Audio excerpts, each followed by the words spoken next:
మన ప్రభువును రక్షకుడైన యేసుక్రీస్తు నామాన్ని బట్టి వందనాలు చెల్లిస్తున్నాను.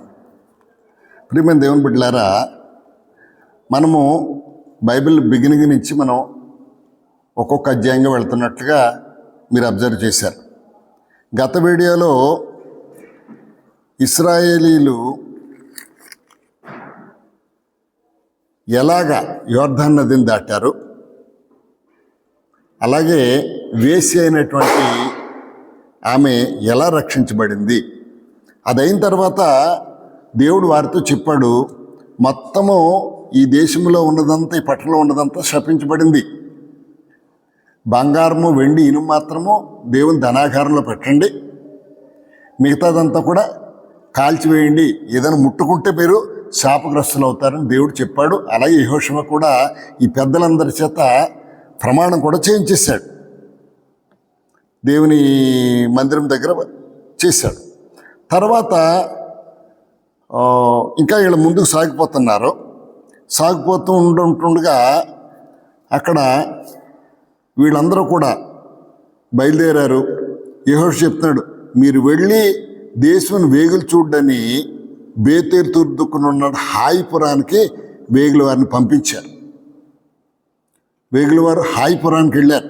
అంటే వెళ్ళాలి కదా, ఒకటికి వెళుతూ ఉంటే అక్కడ ఏముందో ఏంటో తెలిస్తేనే వాళ్ళ మీదుగా వెళ్ళడమో యుద్ధం చేయడం ఏదో జరుగుతుంది. అంచేత హాయిపురానికి వెళ్ళాలంటే వాళ్ళు వచ్చారు. వేగు చూసి ఏమొచ్చారు, ఇంతమందిని మనం 7 లక్షల మంది ఓన్లీ పెద్దలే ఉన్నారు, ఇంకా పిల్లలు ఉన్నారో ఇవి ఉన్నాయి, ఎంతమంది అక్కర్లేదు, ఓ 2-3 వేల మంది వెళ్తే వాళ్ళని మనం పట్టుకోవచ్చు, అందరూ ఎందుకు ప్రయాసపట్టాలి, వాళ్ళు హాయి వాళ్ళు కొంచెం మందే ఉన్నారు అని యెహోషువతో చెప్తే, యెహోషువ ఏం చేశాడు, 3,000 మందిని పంపించాడు. వాళ్ళు చాలా కొద్దిగా ఉన్నారు. 3,000 మందిని పంపిస్తే ఏమైపోయింది, ఇందులో ఎంతమందిని చంపేశారట, 3,000 మంది వెళ్ళారు, కానీ 36 మంది ఇశ్రాయేల్ని వాళ్ళు చంపేసి తరిమేశారు, చాలా దూరం తరిమేశారు. అది వచ్చిన తర్వాత యెహోషువ ఏం చేశాడు, బట్టలు చింపుకున్నాడట.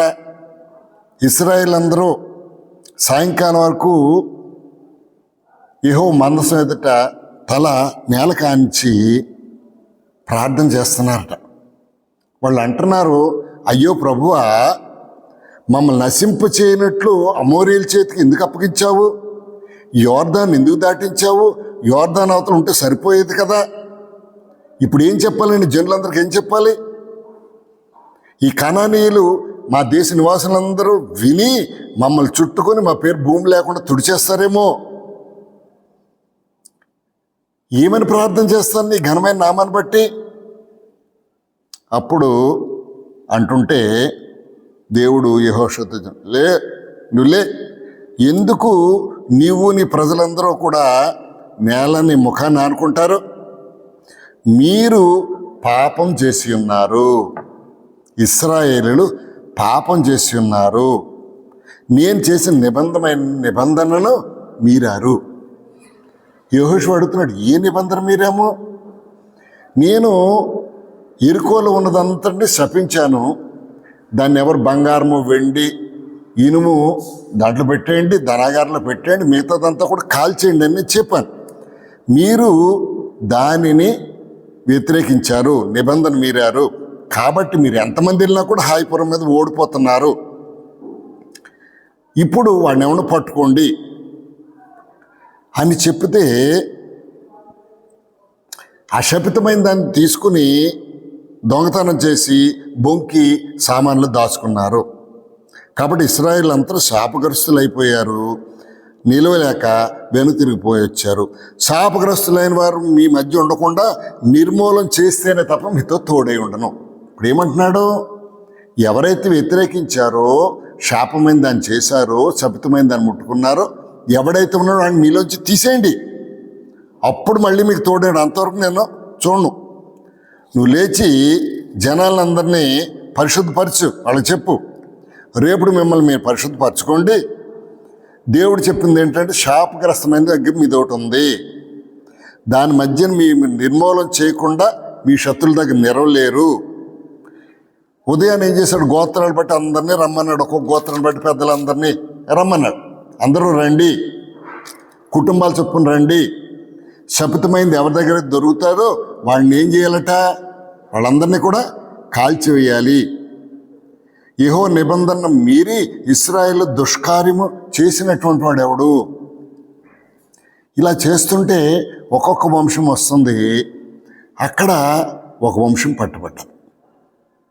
ఈ వంశం పట్ట జబ్ది వంశం పట్టుబడ్డదట. ఎవడట? జబ్ది మనుడు కర్మి కుమారుడైన ఆకాను దొరికిపోయాడు. వాడు చెప్పాడు. అప్పుడు యెహోషువ ఆకాంత్ అంటున్నాడు, నా కుమారుడా, ఎందుకు ఇలా చేసావు? నువ్వు ఒప్పుకో, నువ్వు పరువు చేయకుండా తెలియచేయి అని అంటే ఆకాన్ చెప్తున్నాడు, నిజమే, నేను యెహోవాకు విరోధంగా పాపం చేశాను. దోపుడు సొమ్ములో, ఆ దేశంలో ఉన్న సొమ్ముల్లో మంచి షీనార్ పై వస్త్రం అంటే పట్టు వస్త్రాన్ని ఒకటి తీసుకున్నాను. 200 తులాన్ని తీసుకున్నాను. 200 తులాలు వెండిని తీసుకున్నాను. 50 తులాలు ఎత్తుగల బంగారు కమ్మిని చూసి ఆశించి తీసుకున్నాను. అడ్డమా నా డేరాల మధ్యలో భూములు దాచేసి ఉంచాను. వెండి వస్త్రము, వెండి కింద బంగారాన్ని దాచేశాను అని చెప్తే యెహోషువ వాళ్ళ దగ్గర పంపించాడు. అది ఎక్కడైతే ఉన్నదో దాన్ని తీసుకొచ్చారు. అప్పుడు ఏం చేశారట, అవన్నీ తీసుకొచ్చి దేవుని సన్నిధిని పెట్టారట. యాకాను ఆ వస్త్రాల్ని, బంగారాన్ని, వెండిని, ఎద్దుల్ని, గాడిదల్ని, మందలను, డేరాను కలిగిన సమస్తాన్ని పట్టుకొచ్చి ఎకోరులోకి తీసుకొచ్చారు. అకోరులోకి తీసుకొచ్చారట. మమ్మల్ని ఎందుకు బాధపరిచావు అని చెప్తే వాళ్ళందరూ ఏం చేశారట, ఆకాన్ని వాళ్ళందరినీ కూడా రాళ్లతో కొట్టి చావగొట్టేశారు. రాళ్లతో కొట్టిన తర్వాత అగ్ని చేత కాల్చి వారి మీద రాళ్ళని పెద్ద కుప్పగా వేశారు.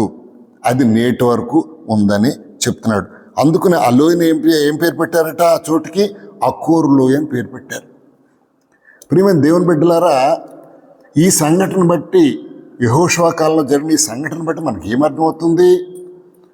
దేవుడు కొన్నిటిని శపిస్తూ ఉన్నాడు.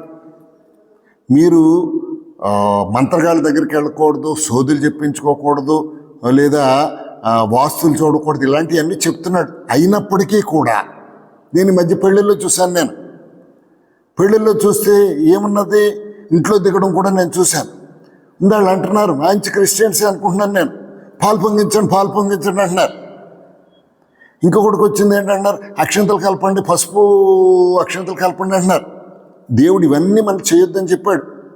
అలాగే ఇంకోటి ఏం చెప్పాడు, మీ సంపాదనంతలో 10% నాది అని దేవుడు చెప్తున్నాడు. అది తీసినటువంటి వారు దొంగిలిస్తున్నారు అని దేవుడు చెప్తున్నాడు. ఇక్కడ ఏమైపోయింది, శపించిన దాన్ని, దొంగిలించిన దాన్ని ఏమంటున్నాడు దేవుడు, వాడు మీ సమాజంలో ఉండకుండా లేకుండా తీసేయండి, లేకపోతే మీకు తోడుండును. ఇంత ఘనంగా దేవుడు చెప్తున్నప్పటికీ కూడా మనం ఎందుకు మారలేకపోతున్నాము? ఎందుకు వాటిని ఆచరించకుండా ఉండలేకపోతున్నాము? అంటే దేవుడు మన చేసినటువంటి గొప్ప కార్యాలు బట్టి ఆయన ఒకటే మాట అంటున్నాడు. ఏమంటున్నాడు, నేను చెప్పింది మీరు జాగ్రత్తగా వినండి.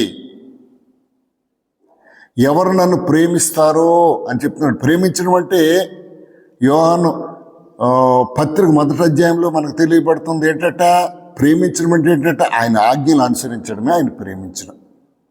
ఆయన ప్రేమించి ఆయన చెప్పిన ఆజ్ఞలు అనుసరించడం నడుచుకున్నట్లయితే భూమి యొక్క మంచి పదార్థాలు అనిపిస్తారు, లేకపోతే నిత్యంగా ఖడ్గం పాలవుతాడు. ఇప్పుడు ఏమైపోయాడు, ఆకాన్ని పట్టుబడ్డాడు, రాళ్లతో చావుగొట్టారు, తర్వాత అగ్నిచోత కాల్చేశారు, అక్కడంతా రాళ్ల కుప్ప పేర్చేశారు. దేవుడు చెప్పినట్టు మాటలు వినకపోతే వదిలిపెట్టి మనం దేవుడిని వదిలిపెట్టి వెళ్ళిపోవడం మంచిది. మనకు అవి కావాలా, లేదా దేవుని మాటలు కావాలా, దేవుడు కావాలా, అవి కావాలా, మనకు ఏదో ఒకటి తెలుసుకోవాలి. అందుకే దేవుడు అనేకమైన ప్రకటన గ్రంథంలో చెప్తున్నాడు, నీ దగ్గర ఓ దోషం ఉంది, నువ్వు మొదటగా ఎంత ప్రేమించావో అది మరలా జ్ఞాపకం చేసుకో, లేని ఎడల నా నోట్లోంచి ఉమ్మి వేస్తానని దేవుడు సెలవిస్తాడు. కాబట్టి ప్రియమైన దేవుని బిడ్డలారా, దేవుడు అనేకమైనటువంటి ఆజ్ఞలను కట్టడం మనకి ఇచ్చాడు. ఆజ్ఞలు కట్టడం అనుసరించినట్లయితే మన జీవితం చాలా బాగా ధన్యమవుతుంది. లేకపోతే ఈ శపితమైన దాన్ని మనం ముట్టుకోవడము, దాన్ని దొంగతనం చేయడము. దొంగలు దేవుని రాజ్యానికి వారసులు కారు అని దేవుని వాక్యం సెలవిస్తుంది. కాబట్టి దేవుడు చెప్పినట్లు నడుచుకోవడము, దేవుని ఆశీర్వాదాలు పొందుకోవడం మాత్రమే ధ్యేయంగా పెట్టుకుని ముందుకు సాగిపోదాం. ఖచ్చితంగా దేవుడు మనల్ని అందరినీ ఆశీర్వదిస్తాడు. ఈ మాటలు దేవుడు దీవించును గాక. ఆమేన్. ప్రియమైన దేవుని బిడ్డలారా, ఈ వాక్యం మీకు నచ్చితే లైక్ చేయండి, కొంతమంది పంపించాలంటే షేర్ చేయండి, అనుదినము మీకు కావాలనుకున్నప్పుడు సబ్స్క్రైబ్ చేసుకోండి. ఈ మాటలు దేవుడు దీవించును గాక. ఆమేన్.